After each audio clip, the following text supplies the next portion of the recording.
Mushroom आयुषचं favourite आहे. मशरूमपासून वेगवेगळ्या recipes मी त्याच्यासाठी करत असते आणि घरात मशरूम राहिलं, की तो म्हणतो प्रत्येक पदार्थामध्ये मशरूमच घाल. म्हणूनच आज मी त्याचं favourite mushroom in white sauce करत आहे. त्याला इतका आनंद झाला आणि ही मशरूमची रेसिपी खूप एन्जॉय केली. या मशरूम सोबतच इथे मी अजून काही भाज्या घातलेल्या आहे.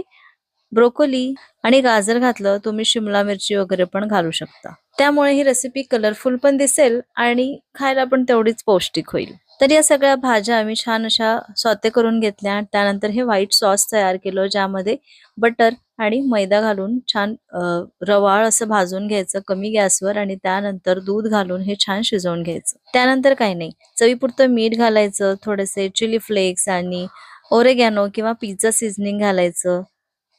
चीज किसून घालायचं, परतवलेल्या भाज्या घालायच्या, थोडा मी पालक इथे घातलेला आहे आणि आपलं हे मशरूम इन व्हाईट सॉस तयार आहे. आणि हा मी बर्न गार्लिक राईस सोबत तयार केला आहे. याची रेसिपी पुढच्या व्हिडिओमध्ये. ही मशरूमची रेसिपी आवडली असेल तर व्हिडिओला एक लाईक करा. बाय.